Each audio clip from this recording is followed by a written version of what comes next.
तो ठीक है भाई, शांत हो जाओ, अपनी क्लास स्टार्ट करते हैं। आज की क्लास में हम समझने वाले हैं इलेक्ट्रोकेमिस्ट्री के 5 ऐसे क्वेश्चंस जो आपको एक दिन एग्जाम से पहले देख के तो जाने ही चाहिए। ये मोस्ट इंपॉर्टेंट क्वेश्चन है, बार बार आए हैं एग्जाम में, मोस्ट प्रोबेबल क्वेश्चंस है। तो यहाँ से हम पूरी उम्मीद करेंगे कि यहीं से हमको क्वेश्चन देखने को मिले। ठीक है, हमने इससे पहले चैप्टर नंबर 1 क्लास 12 सॉल्यूशन के 5 क्वेश्चन कर दिए हैं। तो स्टार्ट करते हैं हम अपने क्वेश्चन नंबर 6 पे। यस, हम कंप्लीट सिलेबस 50 क्वेश्चंस में कवर करने वाले हैं। ठीक है, उसमें होंगे मोस्ट प्रोबेबल क्वेश्चंस जहां से हमारा एग्जाम सेट होना चाहिए। तो आ गए हैं हम क्वेश्चन नंबर 6 पे। ओके, तो स्टार्ट करते हैं क्वेश्चन नंबर 6। यहाँ पे हमारा क्वेश्चन कह रहा है कि calculate EMF of the following cell at 25 degree C. देखो टेम्परेचर, सबसे पहले क्वेश्चन स्टार्ट करने से पहले मैं वो पॉइंट्स आपको बताना चाहूंगा जो मैक्सिमम स्टूडेंट गलत कर देंगे। ठीक है, समझते हैं। ये 25 डिग्री सी है। अगर 25 डिग्री सी दिया है या फिर टेम्परेचर नहीं दिया है तो मान के चलेंगे कि 25 डिग्री सी है। अगर यहाँ पे आ जाता 27 डिग्री सी तो हम ये इक्वेशन यूज नहीं कर पाते। बात समझ लो, ये जो इक्वेशन हमने इस क्वेश्चन में हम यूज करने वाले हैं, आप इस इक्वेशन को जानते होगे पहले से, नहीं जानते तो ये इक्वेशन होती है नर्न्स इक्वेशन। इस इक्वेशन से हम ईएमएफ ऑफ सेल या फिर ई सेल की कैलकुलेशन करते हैं बाय यूजिंग, हमको 3 चीजें पता होनी चाहिए इस इक्वेशन को यूज करने के लिए। फर्स्ट है ई नोट सेल, सेकेंड है एन की वैल्यू। एन की वैल्यू क्या होती है, जैसे इस रिएक्शन में एन की वैल्यू हो जाएगी कि 2 इलेक्ट्रॉन का लूज कर रहा है और यहाँ पे 2 इलेक्ट्रॉन का गेन कर रहे हैं, तो n की वैल्यू हो गई है 2। समझ आया, n क्या है, नंबर ऑफ इलेक्ट्रॉन ट्रांसफर। और एक और वैल्यू चाहिए जो कि है QC की वैल्यू। QC क्या होता है, प्रोडक्ट का कंसंट्रेशन। अगर मैं डिवाइड कर दूं रिएक्टेंट के कंसंट्रेशन से तो मेरा QC की वैल्यू आ जाएगी। ठीक है, थोड़ा सा आपको समझ में आया। Calculate EMF. ईएमएफ हम कैसे निकालते हैं, हम थे टेम्परेचर पे। देखो टेम्परेचर अगर 27 होता तो ये जो हमने शॉर्ट ट्रिक लगाई है ना यहाँ पे 0.0591, वैसे ये 2.303 RT/NF होता है। अब हमने सिर्फ लिखा हुआ है N और बाकी सारी चीजें हम देखें तो यहां पे F की वैल्यू तो हमेशा ही 96500 कूलम रहने वाली है, तो वो कांस्टेंट है। R भी हमारा यूनिवर्सल गैस कांस्टेंट है। लेकिन टेम्परेचर अगर मैं यहां पे 298 केल्विन कर दूं, 25 डिग्री सी को अगर मैं केल्विन में चेंज करूंगा तो 298 केल्विन आएगा। अगर मैं यहां पे टेम्परेचर 298 केल्विन रखता हूं तो ये कैलकुलेशन है जो 0.0591, ये है एट 25 डिग्री सी, मतलब हमने 298 केल्विन जब हमने टेम्परेचर की वैल्यू रखी है तब आया है ये इक्वेशन। अगर यहाँ पे 27 आ जाता तो 2 डिग्री और इंक्रीज हो गया, तो हम टेम्परेचर की वैल्यू 300 केल्विन रखेंगे और हमारा आंसर डिफरेंट आएगा। तो इतनी बात आपको समझ में आ गई। वैसे तो मोस्ट प्रोबेबल चांस है कि हमारे 25 डिग्री सी ही थे, क्वेश्चन में 25 डिग्री सी ही थे। अगर क्वेश्चन में 25 डिग्री सी नहीं आया, 27 आया, तो मैंने आपको बता दिया ये इक्वेशन आप यूज नहीं कर सकते। आपको कौन सी इक्वेशन यूज करनी पड़ेगी, एक और बार लिख रहा हूं, नोटबुक पे लिख लो। कौन सी इक्वेशन करनी पड़ेगी, 0.0591 बाय n की जगह पे हमको लिखना पड़ेगा 2.303 RT/NF। ठीक है, समझ आ गया। सबकी वैल्यूज भी मैंने आपको बता दी है। अब करते हैं क्वेश्चन स्टार्ट। अब क्वेश्चन स्टार्ट करते हैं। एक रिएक्शन दी है जिसमें दिया है कि Fe हमारा चेंज हो रहा है किसमें, Fe+2 में, और Fe+2 का कंसंट्रेशन हमको दिया है। बीच में आ गया सॉल्ट ब्रिज, इसके बाद आ गया H+ भी हमारा एक्वस सॉल्यूशन में होगा तो इसका भी कंसंट्रेशन हमको गिवन है, और हमारा H+ चेंज हो रहा है H2 में। ये हमारी सेल की रिप्रेजेंटेशन है। सेल की रिप्रेजेंटेशन कैसे होती है, ABC। B4 आ गया बीच में ब्रिज, A का मतलब आ गया एनोड, जहां पे आपको देखने को मिल रहा होगा ऑक्सीडेशन। देखो 0 ऑक्सीडेशन स्टेट हमारी चेंज हो गई है +2 में, ऑक्सीडेशन स्टेट क्या कर गई है, इंक्रीज। तो यहां पे क्या हुआ है, ऑक्सीडेशन, मतलब कि ये है एनोड। बात आई समझ में, समझ में। अब हमारा H+ चेंज हो रहा है H2 में, मतलब +1 का ऑक्सीडेशन स्टेट चेंज हो रहा है 0 में, तो ऑक्सीडेशन स्टेट क्या कर गई है, डिक्रीज। तो ऑक्सीडेशन स्टेट डिक्रीज कर गई तो यहाँ पे हो रहा है रिडक्शन। रिडक्शन किस पे होता है, कैथोड पे। बीच में आ गया ब्रिज, यहाँ पे आ गया ABC से हम रिप्रेजेंटेशन करेंगे किसकी, सेल की। अब सेल की रिप्रेजेंटेशन अगर समझ में आ गई है तो यहां से आप डायरेक्ट इसकी रिएक्शंस लिख सकते हो। कैसे? हमको रिएक्टेंट मिल गए हैं क्योंकि हमारा Fe चेंज हो रहा है Fe+2 में और H+ चेंज हो रहा है मेरा H2 में। तो मेरे को एक रिएक्टेंट ये मिल गया, एक रिएक्टेंट ये मिल गया। देखो Fe सॉलिड और H+ मेरे रिएक्टेंट साइड में, और प्रोडक्ट साइड में Fe+2 आ जाएगा और H2 आ जाएगा। Fe+2 आ जाएगा और H2 आ जाएगा। यहाँ पे हमारे पास क्या लिखा है? H2 लिखा है, इसलिए मैंने यहाँ पे H+ के आगे 2 लगा दिया। ठीक है, अब हमको करना है कि किसमें गेन हुआ और किसमें लूज हुआ, किसका? इलेक्ट्रॉन्स का।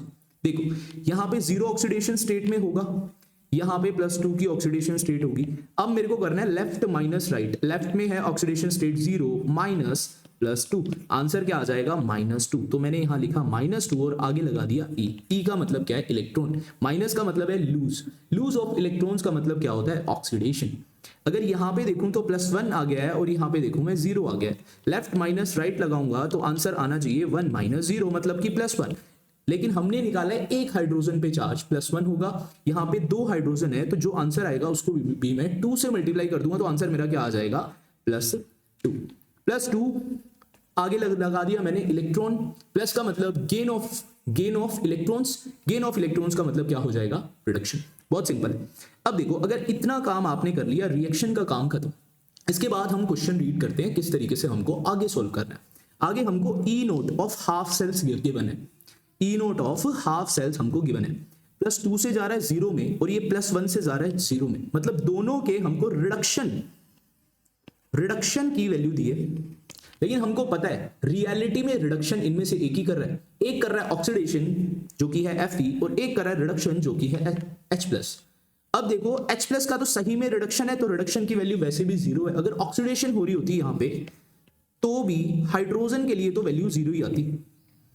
देखो H+ लगा दिया यहां पे तो भी 0 ही आती। ऐसा क्यों? क्योंकि ये स्टैंडर्ड हाइड्रोजन इलेक्ट्रोड है जिसको हम स्टैंडर्डाइज कर रहे हैं, मतलब कि ये स्टैंडर्ड वैल्यू है। मतलब जो स्केल है हमारा इलेक्ट्रोड पोटेंशियल का, उसमें जो 0 का स्केल है वो हाइड्रोजन पोटेंशियल है। ठीक है, तो इसको हमने स्टैंडर्ड वैल्यू लेके इसको स्टैंडर्ड हाइड्रोजन इलेक्ट्रोड मान लिया, जिससे कि इसका स्केल 0 हो गया। ठीक है, समझ आया? ये हमारी रिलेटिव वैल्यू है। रियल में तो कुछ ना कुछ होगी।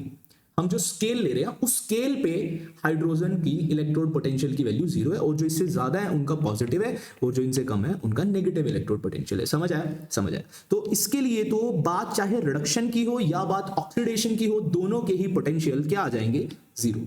अब बात करते हैं Fe का। Fe का इसने दिया रिडक्शन की वैल्यू और चाहिए हमें किसकी? ऑक्सीडेशन की वैल्यू। तो अगर मैं इसकी ऑक्सीडेशन की वैल्यू यहां पे लिखना चाहूं, आप अपनी नोटबुक्स में लिख लेना, क्या आ जाएगी? पॉजिटिव 0.44। तो मैं E0 सेल निकालना स्टार्ट कर रहा हूं। देखो आपने पढ़ा होगा कैथोड माइनस एनोड। देखो cathode, E0 of cathode minus E0 of anode हम तब करते हैं जब हमको रिडक्शन पर पोटेंशियल दिए हो, और अगर हमको दोनों ही ऑक्सीडेशन पोटेंशियल दिए हो तो हम करते हैं E0 anode minus E0 cathode. तो यहाँ पे माइनस वाले फॉर्मूले में बहुत ही कंफ्यूजन है, तो इसलिए मैंने प्लस वाला फॉर्मूला ले आया हूं मैं।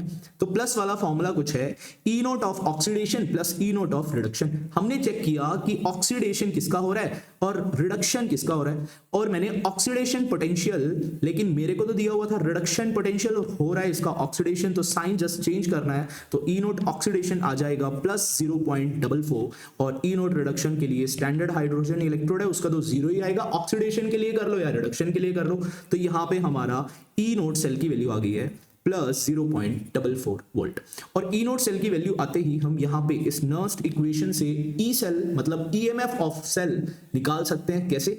E0 सेल डायरेक्टली मैंने पुट किया, N की वैल्यू रिएक्शन से हमें पता चल गई है कि 2 ही आएगी, तो नंबर ऑफ इलेक्ट्रॉन ट्रांसफर कितने हो रहे हैं? 2 हो रहे हैं, इसलिए तो log QC प्रोडक्ट की कंसंट्रेशन अपॉन रिएक्टेंट की कंसंट्रेशन। देखो प्रोडक्ट में एक्वस सॉल्यूशन में कौन है? सिर्फ Fe+2 है, और रिएक्टेंट साइड में H+ है, लेकिन इसका स्टोइशियोमेट्री 2 है, इसका तो 1 है, तो जिसका स्टोइशियोमेट्री 2 है वो उसकी पावर में चला जाएगा। ध्यान से देखो, यहाँ पे 2 है, यहाँ पे 2 है, तो यहाँ पे इसकी पावर में 2 है, क्योंकि हमें H+ की भी कंसंट्रेशन गिवन थी और Fe+2 की भी कंसंट्रेशन गिवन थी। सेम हमने यहां तक आपको समझ में आ गया, फॉर्मूला मैंने किस तरीके से अप्लाई किया, इस तरीके से हमने यहां तक समझ लिया है।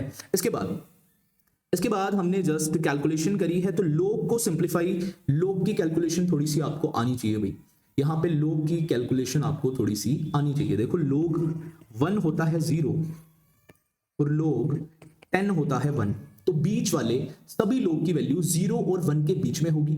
तो लोग 2 की वैल्यू तो होती है भाई 0.3, लोग 3 की वैल्यू होती है 3 के बाद क्या आता है 4, तो 0.47, इसकी 3 0 होती है। लोग 4 की वैल्यू आ जाएगी 2 का डबल होगा, 2 का डबल कितना हो जाएगा 4, तो दिस, क्योंकि मैंने कैसे किया है, ये मैंने सॉल्व किया है log 2 की पावर 2, इसको लिख सकता हूं मैं 2 log 2, और log 2 की वैल्यू होती है 0.3, तो 2 इंटू 0.3 इज 0.6। समझ आया 0.6 कैसे लिखा है। log 5 की वैल्यू होती है 0.69, ठीक है। इस तरीके से आपको ये सभी याद होने चाहिए। log 10 तक की वैल्यू आप याद कर लो।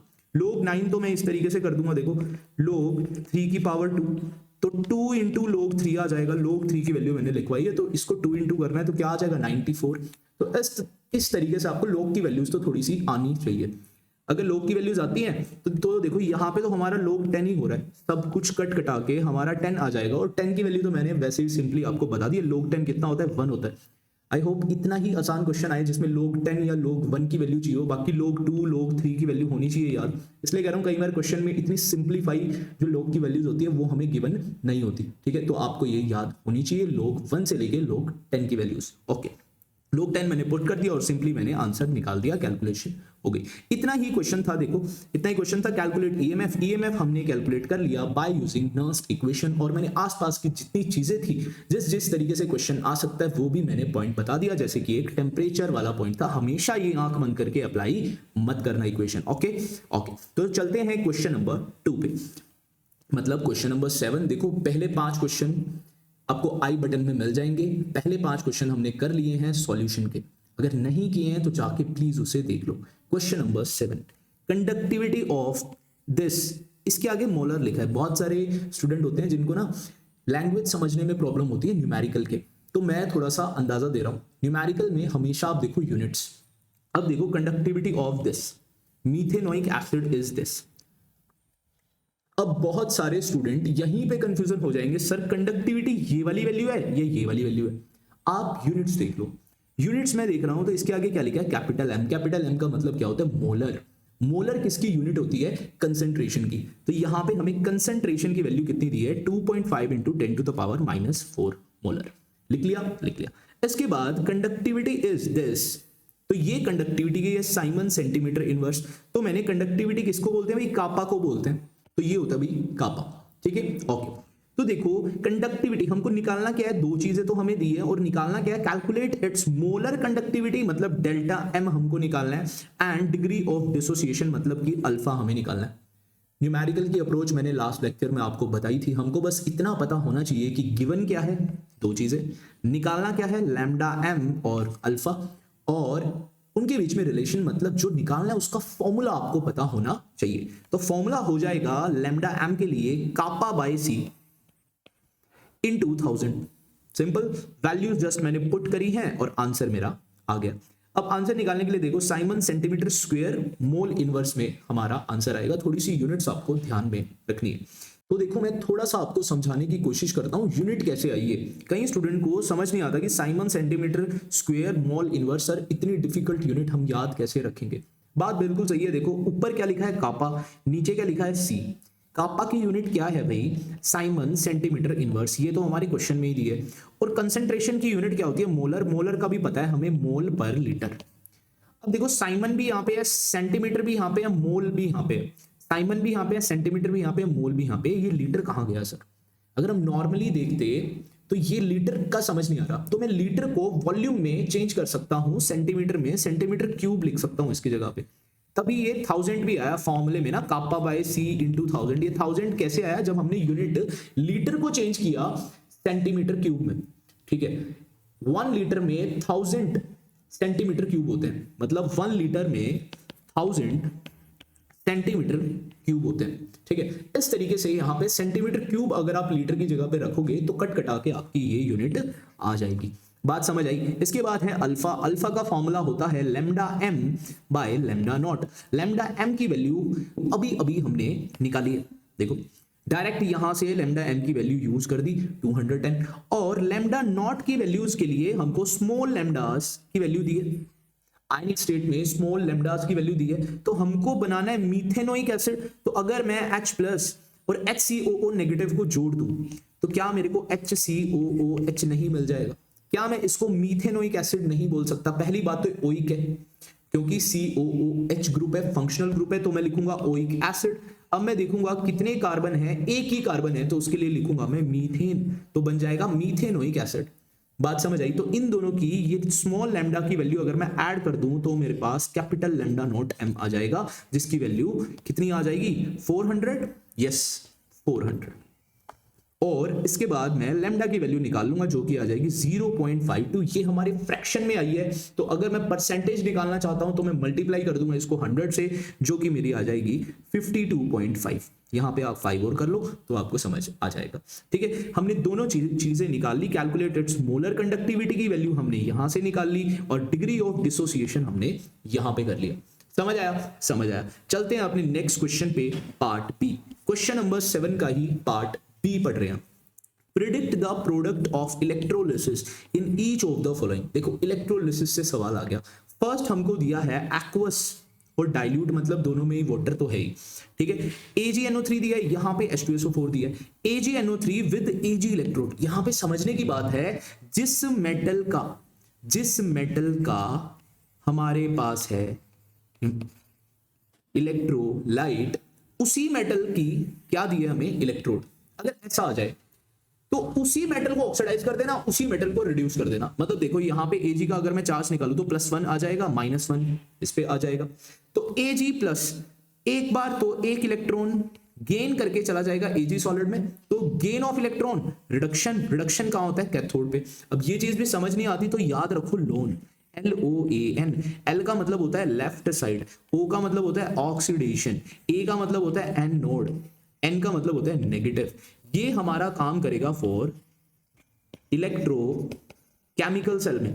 अगर हमको ये वाली चीज करनी है जो यहां पे लिखी है, इलेक्ट्रोलिसिस, तो इलेक्ट्रोलिसिस में बस ये जो लास्ट वाला पार्ट है ना, N फॉलो अप नहीं होता लोन का। मतलब यहां पे पॉजिटिव आ जाए तो ये सारी चीज सही है फॉर इलेक्ट्रोलिसिस या फिर इलेक्ट्रोलिटिक सेल के लिए।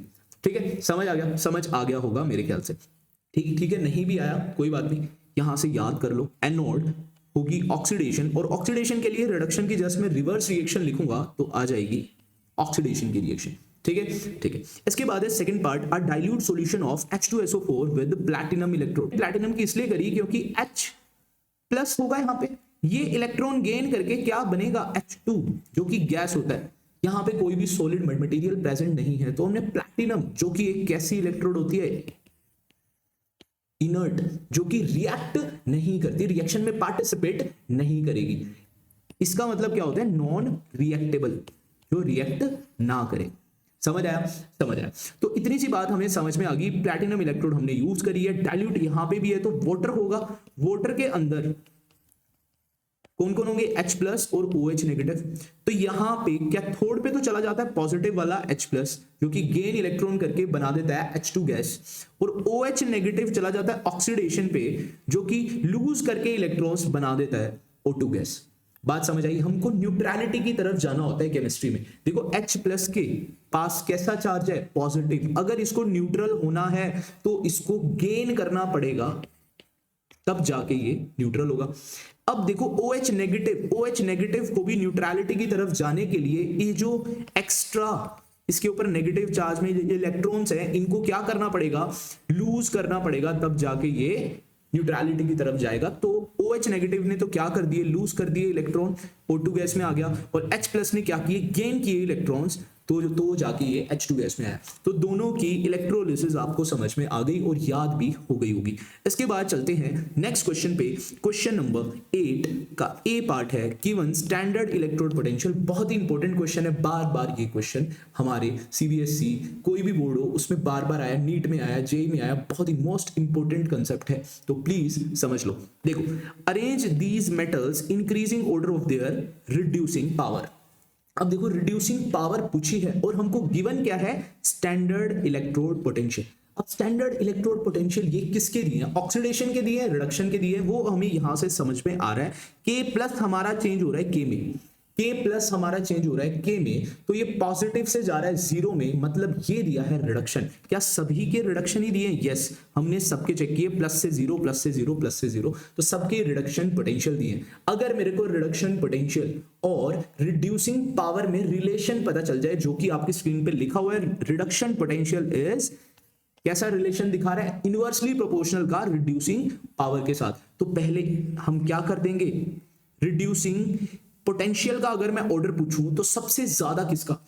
सबसे ज्यादा है पॉजिटिव वाला, पॉजिटिव वाले सिर्फ दो ही हैं, इनमें ज्यादा कौन सा है? प्लस 0.80 वाला। तो 0.80 वाले का रिड्यूसिंग पोटेंशियल सबसे ज्यादा है, तो रिड्यूसिंग पावर Ag की सबसे कम हो जाएगी। इस तरीके से आप जस्ट अब इनको अरेंज कर सकते हो, ये रिलेशन हमको याद होना चाहिए, तो ऐसा क्वेश्चन आप कर लोगे। अगर यहां पे रिड्यूसिंग की जगह ऑक्सीडेशन पोटेंशियल दिए होते सभी, तो ऑक्सीडेशन पोटेंशियल हमारा डायरेक्टली प्रोपोर्शनल हो जाता है रिड्यूसिंग पावर के, और ऑक्सीडेशन पोटेंशियल कैसा हो जाता? इनवर्सली प्रोपोर्शनल हो जाता ऑक्सीडेशन पावर के। तो अब शायद से आपको पूरी गेम समझ में आ गई। इस टाइप का कोई भी क्वेश्चन आएगा, डिफरेंट क्वेश्चन भी आएगा, जो कि नहीं आएगा यही आएगा, आना है तो भी आप कर दोगे अगर डिफरेंट आए तो, ठीक है। तो ए पार्ट हमने इसका कर लिया, चलते हैं बी पार्ट पे। देखो, what is the effect of increasing concentration on molar conductance of a strong and weak electrolyte. हम कर रहे हैं इंक्रीज कंसंट्रेशन, और ये ग्राफ हमको आता है for strong and weak electrolyte. मतलब जब हम डाइल्यूशन करते हैं, इस ग्राफ में यहां से यहां फ्लो कर रहे हैं, मतलब डाइल्यूशन कर रहे हैं तो कंसंट्रेशन डिक्रीज कर रहे हैं, मतलब कि एक्स एक्सिस पे कंसंट्रेशन दी है, तो एक्स एक्सिस को हम डिक्रीज कर रहे हैं, तो हमको कैसे आना पड़ेगा? राइट टू लेफ्ट आना पड़ेगा। तो जब हम दोनों ही कर्व्स को देख रहे हैं, तो राइट टू लेफ्ट आते हुए ये भी इंक्रीज हो रही है, और ये भी राइट टू लेफ्ट आते हुए इंक्रीज हो रही है। मतलब विद डाइल्यूशन हमारी मोलर कंडक्टेंस वीक हो या स्ट्रॉन्ग दोनों में ही इंक्रीज करती है। लेकिन इसने डाइल्यूशन की बात नहीं करी, इसने बात करी है किसकी? Increasing concentration. तो एक्स एक्सिस को अगर हम इधर लेके जा रहे हैं, तो दोनों में ही molar conductance for both strong and weak electrolyte decreases as concentration increase. जब हम लेफ्ट टू राइट मूव करेंगे, तो दोनों ही कर्व्स में हमको क्या मिल रहा है? डिक्रीज मिल रहा है, दोनों में डिक्रीज हो रही है। मोलर कंडक्टेंस की वैल्यू, वाई एक्सिस की वैल्यू, दोनों में ही डिक्रीज हो रही है, तो हम लिखेंगे दोनों में डिक्रीज हो गया, और ये ग्राफ इसका रीजन हो जाएगा, ठीक है। तो पार्ट बी भी हमको पूरा का पूरा समझ में आ गया है। इसके बाद क्वेश्चन नंबर 9 पे आ गए हैं। पार्ट ए है determine the value of equilibrium constant, और ब्रैकेट में लिखा है log Kc, मतलब हमें Kc की वैल्यू नहीं, log Kc की वैल्यू निकालनी है। और एंड डेल्टा जी नॉट हमें निकालना है फॉर द फॉलोइंग रिएक्शन। आपको पता है डेल्टा जी नॉट का फॉर्मूला हो जाएगा -NFE, और log Kc की वैल्यू हम कैसे निकालेंगे? बाय यूजिंग नर्न्स्ट इक्वेशन, जो कि लास्ट क्वेश्चन में भी थी, बहुत इंपॉर्टेंट है नर्न्स्ट इक्वेशन का न्यूमेरिकल। इसलिए हम बार बार प्रैक्टिस कर रहे हैं, डिफरेंट टाइप्स के क्वेश्चन कर रहे हैं। देखो, हमको दिया क्या है? एक रिएक्शन से इसकी वैल्यू आ जाएगी n की वैल्यू, बिल्कुल सही। देखो यहाँ 2 है, वैसी ही रिएक्शन है, यहाँ पे 2 है, तो हाईएस्ट चार्ज देख लो +2 है, तो वही आ रहा होगा मैक्सिमम टाइम्स, लेकिन आपको लेफ्ट माइनस राइट करके ही निकालना है हमेशा, ठीक है। यहां से n की वैल्यू 2 आ गई है। E नोट की वैल्यू डायरेक्ट दी है, लास्ट क्वेश्चन में हमको E नोट हाफ सेल्स के दिए थे, तो हमने E note oxidation plus E note reduction करके निकाला था। यहाँ पे डायरेक्टली हमें E नोट की वैल्यू दी है, E नोट सेल की वैल्यू दी है 1 फैराडे बताया है, 96500 कूलम हमको यूज करना है, ठीक है। स्टार्ट करते हैं। देखो यहाँ पे हमें बात करिए इक्विलिब्रियम की। जब हम इक्विलिब्रियम पे आएंगे तो मेरा E सेल की वैल्यू 0 हो जाएगी, और QC की जगह पे मैं क्या लिखूंगा? KC। तो जब इक्विलिब्रियम होगा, तब दो चीजें हमें हमारी नर्न्स्ट इक्वेशन में चेंज करनी है। फर्स्ट, QC की जगह पे KC लिखेंगे, QC की जगह पे KC लिखेंगे। E नोट सेल को नहीं, E सेल को हम 0 कर देंगे, E सेल को हम 0 कर देंगे। तो E सेल को अगर मैं 0 करूंगा, तो ये पूरी वैल्यू अगर यहां पे नेगेटिव में यहां आ जाएगी तो पॉजिटिव में, तो हमारा फॉर्मूला बन जाएगा E naught cell is equal to 0.0591 divide n log Kc। समझ आया? और यहां से हमें log Kc कैलकुलेट करना है, तो log Kc हो जाएगा n into E naught cell divide 0.0591। अब यहां पे मैंने 0.0591 किया है, सर 2.303 क्यों नहीं किया? क्या यहां पे कहीं पे टेम्परेचर की बात करी है? अगर आपको क्वेश्चन में टेम्परेचर की बात नहीं करी, तब भी आप ये इक्वेशन यूज कर सकते हो, क्योंकि हम मान के चलेंगे कि हमारा रूम टेम्परेचर ही दिया होगा। बात समझ में आई? अगर यहां पे लिख देता एट 27 डिग्री C, तो मैं टेम्परेचर वाली इक्वेशन यूज करता, 300 केल्विन लिखता। बात आई समझ में? समझ में। ठीक है, तो स्टार्ट करते हैं। लोग केसी एन की वैल्यू आ गई है 2, ई नोट की वैल्यू डायरेक्टली क्वेश्चन में दी है 1.05, इसको मैंने एज इट इज लिखा, और इसको जैसे ही आप सॉल्व करोगे तो आप देखोगे लोग केसी की वैल्यू आ जाएगी 35.53। अगर केसी निकालना होता तो मेरे को इस वैल्यू का क्या लेना पड़ता, एंटी लोग। अगर एंटी लोग लेता तो जो ये डेसिमल से पहले वाले नंबर है 35, तो 10 की पावर में चले जाते हैं ये नंबर 10 की पावर 35। अगर ऑप्शन है ऐसे 4, तो आप यहीं से अपना आंसर कर सकते हो। समझ आई बात? बिल्कुल सही। तो ठीक है, हमको यहां तक तो समझ में आ गया है सर 35.53, और आपको एंटी लोग का भी मैंने आपको बताया है कि जो ये डेसिमल को छोड़ के है 35, ये आपको 10 की पावर में चमक रहा होगा जब केसी के आंसर्स आपको दिए होंगे। एमसीक्यू में आप इसे यूज कर सकते हो। ठीक है, इसके बाद हमें क्या निकालना था, इसके बाद निकालना डेल्टा जी नोट, जो कि मैंने बता दिया था आपको, माइनस एनएफई से निकाल देंगे। एन की वैल्यू आ गई है 2, एफ की वैल्यू आ गई है 96500, ई नोट की वैल्यू क्वेश्चन में दी ही थी, तो बहुत सिंपल है, ये तो निकाल ही लोगे। जब आप आंसर निकालोगे तो इसका आंसर आएगा जूल पर मोल में, फिर उसको आप डेसिमल शिफ्ट कर सकते हो किलो में कन्वर्ट करने के लिए। किलो का मतलब होता है 10 की पावर 3। अगर मैं 10 की पावर 3 इस पे मल्टीप्लाई कर दूं 1000, तो आंसर आ रहा होगा 202650। ठीक है, तो मैंने 1 डेसिमल, 2 डेसिमल, 3 डेसिमल शिफ्ट कर दिए, तो 1 किलो जूल पर मोल में हो गया। ठीक है, समझ आ गया होगा। अब स्टार्ट करते हैं अपना क्वेश्चन नंबर 9। 3 इलेक्ट्रोलिटिक सेल्स दिए हैं, ए, बी एंड सी। यहाँ पे सी भी होगा, यहाँ पे मैं लिख देता हूँ। ठीक है, A, B and C containing electrolytes ZnSO4, AgNO3 and CuSO4 respectively were connected in series में connected है वो।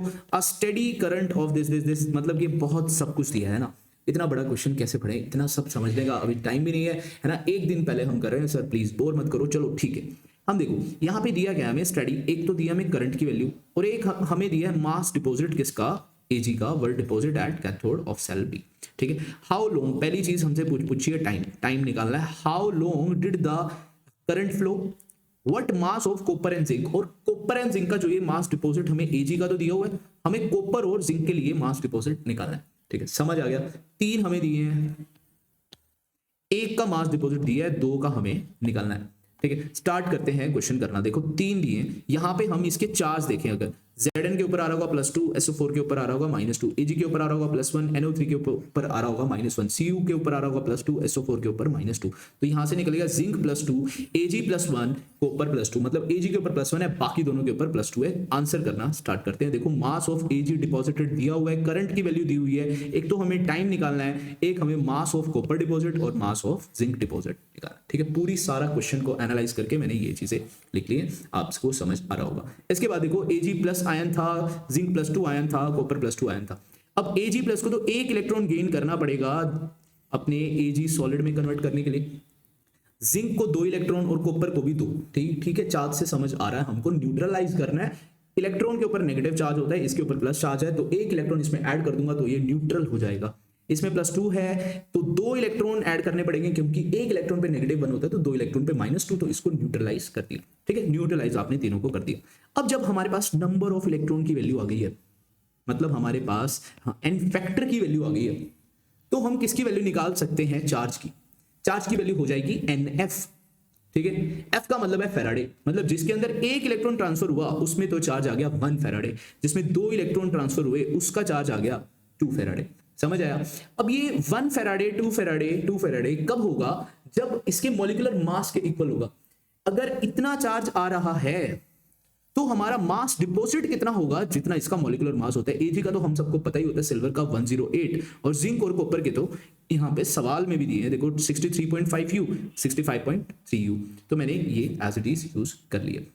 अब देखो हमको सबसे पहले हम बात करेंगे सिल्वर की, क्योंकि सिल्वर का हमें मास डिपॉजिट दिया है, मास डिपॉजिट सिल्वर का दिया है। अगर सिल्वर का होता 108 मास डिपॉजिट, तो चार्ज कितना आ रहा होता 96500। अगर 108 ग्राम सिल्वर डिपॉजिट होता तो चार्ज कितना आ रहा होता 96500 कूलम। लेकिन अभी तो हमारा मास डिपॉजिट हुआ है 1.45 ग्राम, तो हमारा चार्ज कितना होगा। सिंपल, मैंने यूनिटरी मेथड लगाया, 108 चला जाएगा इधर डिवाइड में, और 1.45 है तो इसको मल्टीप्लाई कर देंगे, कितना हुआ है 1295.6 कूलम। इतने चार्ज हुआ है इतने के लिए। बात समझ आई? हमने सिंपली यूनिटरी मेथड लगा दिया, लेकिन ये तो हमें निकालना नहीं था, हमें निकालना था टाइम। अगर हमारे पास चार्ज आ गया है तो मैं टाइम निकाल सकता हूं। कैसे? ऐसे, Q = IT। ठीक है, करंट की वैल्यू हमारे पास है, चार्ज की वैल्यू हमारे पास है, टाइम की वैल्यू हम निकाल लेंगे चार्ज बाय करंट करके। तो चार्ज की वैल्यू लिखी 1295.6 जो यहां से अभी निकली है, और इसके बाद मैंने करंट से डिवाइड कर दिया, जो कि मेरे टाइम आ गया है 863 सेकंड। अब देखो यहाँ पे कुछ स्टूडेंट कंफ्यूज होते हैं, सर हमारा टाइम का आंसर तो आ गया है लेकिन हम यूनिट में कंफ्यूज होते हैं, सेकंड लगाएं, मिनट लगाएं, आर लगाएं, क्योंकि फिजिक्स से हमको आदत हो जाती है कई बार आर की, किलोमीटर पर आर की। बट देखो कोई भी फॉर्मूला होता है उसके अंदर अगर हमारे कुछ फॉर्मूला होते हैं जो हमारे एसआई यूनिट से डिफरेंट होते हैं, नहीं तो मैक्सिमम फॉर्मूले में जो आंसर्स निकल के आ रहे होते हैं या फिर फॉर्मूले में जो वैल्यूज हम पुट कर रहे होते हैं वो सभी की सभी एसआई यूनिट में होती है, और टाइम की एसआई यूनिट हमारी सेकंड होती है। तो ज्यादातर फॉर्मूले में टाइम हमारा सेकंड में ही होगा। बात समझ आई? समझ आई। अब सर देखो हमने फर्स्ट पार्ट कर लिया, टाइम निकालना था, टाइम तक हम पहुंच चुके हैं। इसके बाद क्या कर रहे हैं, मास ऑफ कॉपर डिपॉजिट और मास ऑफ जिंक डिपॉजिट। अब देखो फॉर जिंक चार्ज और मास, हमको अब चार्ज पता है, चार्ज कितना आया भाई, इतना आया है ना, इतने के लिए इतना मास है। बात सही है क्या, इतने चार्ज के लिए इतना मास है। लेकिन अब हमको क्या निकालना है, मास डिपॉजिट और रियल चार्ज हमको पता है, रियल चार्ज रिएक्शन का हमें पता है ये।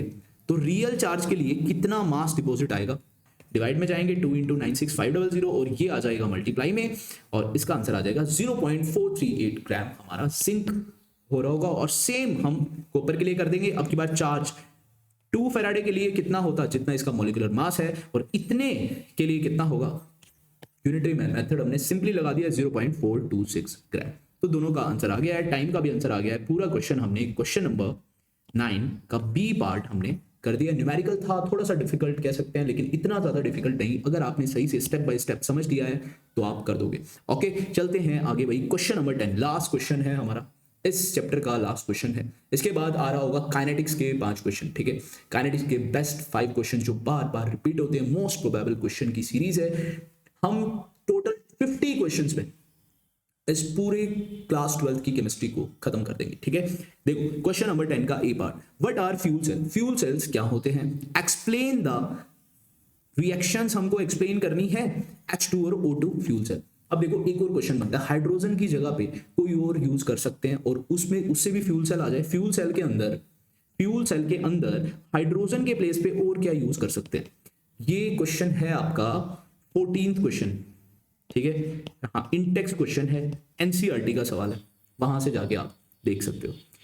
H2 की जगह पे और कौन यूज कर सकते हैं, एक तो यूज कर सकते हैं हम CH4 का नाम क्या होता है, मीथेन। एक यूज कर सकते हैं हम CH3OH का नाम क्या होता है, मीथेनॉल। ये दोनों हम यूज कर सकते हैं, मैंने आपको आंसर भी बता दिया। How many coulomb are required to, हमको एक रिएक्शन दी है और हमसे चार्ज पूछा है। अभी हमने जाना था कि अगर नंबर ऑफ इलेक्ट्रॉन आ जाए तो चार्ज निकल जाएंगे, तो नंबर ऑफ इलेक्ट्रॉन ट्रांसफर निकाल लेना, कितने आएंगे उतने ही चार्ज आ जाएगा। ठीक है, इनटू F कर देना बस। अब देखो C part, why an electrochemical cell stops working after some time, electrochemical cell stop कर देता है हमारी वर्किंग थोड़े टाइम के बाद, ऐसा क्यों।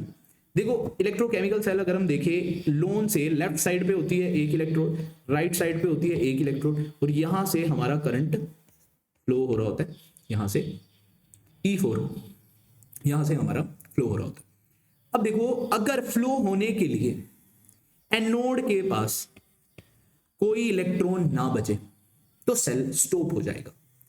तो सेल इसीलिए स्टॉप हो जाता है क्योंकि एनोड के पास कोई इलेक्ट्रॉन फ्लो करने के लिए नहीं होते, और फ्लो नहीं हो रहा इलेक्ट्रॉन तो करंट इसके रिवर्स फ्लो करता है, तो करंट की डायरेक्शन ये होनी चाहिए थी, वो करंट भी नहीं आएगा क्योंकि इलेक्ट्रॉन्स का ही फ्लो बंद हो गया। ठीक है, आपको थोड़ा थोड़ा समझ में आया है। स्टार्ट करते हैं फर्स्ट क्वेश्चन से, व्हाट आर फ्यूल सेल्स। देखो fuel cells are galvanic cell, मतलब ये भी एक इलेक्ट्रोकेमिकल सेल होता है। 2 टाइप के सेल होते हैं, एक तो वो जिससे हम केमिकल एनर्जी को यूज करके इलेक्ट्रिकल एनर्जी प्रोड्यूस कर देते हैं, और एक वो जिसमें हम इलेक्ट्रिकल एनर्जी का यूज करके केमिकल एनर्जी प्रोड्यूस कर देते हैं। ये तो होते हैं गैल्वेनिक सेल, जैसे कि इलेक्ट्रोकेमिकल सेल भी बोलते हैं, और इनको बोलते हैं इलेक्ट्रोलिटिक सेल। ठीक है, ठीक। तो ये एक गैल्वेनिक सेल है in which the energy of combustion of fuel is directly converted into electrical energy, मतलब केमिकल्स का यूज करके इन्होंने इलेक्ट्रिकल एनर्जी का प्रोडक्शन कर दिया, केमिकल एनर्जी कन्वर्ट कर दी है इलेक्ट्रिकल एनर्जी में। अब रिएक्शन इन्वॉल्व, रिएक्शन किस किस की होगी इसने बताया भी था हमें, हाइड्रोजन और O2 की रिएक्शन लिखनी है। तो देखो H2 आ गया हमारा एनोड पे और कैथोड पे कौन आ गया O2, यहां से हमने कन्वर्ट कर दिया है OH नेगेटिव के साथ रिएक्शन कर दी है। तो ये रिएक्शंस तो देखो आपको याद ही करनी पड़ेगी, यहां पे मैं कोई हेल्प नहीं कर पाऊंगा। इसके बाद हमको करना है बी पार्ट, इसमें रिएक्शन दिया, रिएक्शन के लिए हमें नंबर ऑफ इलेक्ट्रॉन ट्रांसफर निकालने हैं बस। तो मैंने सबसे पहले रिएक्शन लिखी, रिएक्शन में क्रोमियम का ऑक्सीडेशन स्टेट निकाला, कैसे निकालेंगे देखो क्रोमियम 2 है तो मैं लिखूंगा 2x, ऑक्सीजन है 7, एक ऑक्सीजन पे -2 चार्ज तो -14 और इज इक्वल टू में चार्ज कितना दिया है होल के ऊपर -2 दिया है तो इज इक्वल टू -2, तो यहां से x की वैल्यू आ जाएगी +6, यहां पे मैंने लिखे है +6 और यहां पे तो जितना चार्ज है आयन का उतना ही ऑक्सीडेशन स्टेट हो जाएगा तो +3, तो +6 -+3 लेफ्ट माइनस राइट कर देंगे तो 6 में से 3 गया, बच गए 3। अब यहाँ पे 2 क्रोमियम थे तो इसको इंटू 2 करना पड़ेगा तो 6 इलेक्ट्रॉन, ठीक है। यहाँ से हमारा आंसर आ गया भाई 6 इलेक्ट्रॉन, और 6 इलेक्ट्रॉन नंबर ऑफ इलेक्ट्रॉन्स अगर आ गए हैं तो इंटू f करना है बस, 6f आ जाएगा हमारा चार्ज रिक्वायर्ड, f की वैल्यू पुट कर दो 96500 और यूनिट आ जाएगी कूलम, ठीक है।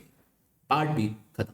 Part C, when the material at anode no longer has electrons, मतलब एनोड के पास कोई इलेक्ट्रॉन नहीं है, टू लूज या फिर टू फ्लो, है ना, लूज ही तो कर रहा था इलेक्ट्रॉन्स, गैल्वेनिक सेल, यहां से यहां जो इलेक्ट्रॉन फ्लो कर रहे थे इस वाली इलेक्ट्रोड ने इलेक्ट्रॉन का क्या किया है, लूज किया है, तभी तो यहां से जा रहे हैं। Lose the reaction stops, reaction stop हो गई अगर इसके पास कोई इलेक्ट्रॉन ही नहीं बचा लूज करने के लिए, the reaction stop and cell stop working. तो हमने क्वेश्चन नंबर 10 भी कर लिया भाई, A B C तीनों हमने कर दिए हैं। तो या आज की क्लास में इतना ही, इतना अगर आपने कर लिया है सो या थैंक यू। अगर आपको वीडियो अच्छी लगी है तो लाइक कर देना, कुछ समझ में आया अगर मैं आपकी हेल्प कर पाऊँ तो लाइक कर देना, अगर आपको फर्दर नेक्स्ट चैप्टर की वीडियो देखनी है तो सब्सक्राइब कर देना और शेयर कर दो। अगर आपकी तरह कोई ऐसा बच्चा है जो एक दिन की उम्मीद में बैठा है, एक दिन में पूरा सिलेबस करना है, तो ये वीडियो उससे वो कर सकता है। सो ओके यो।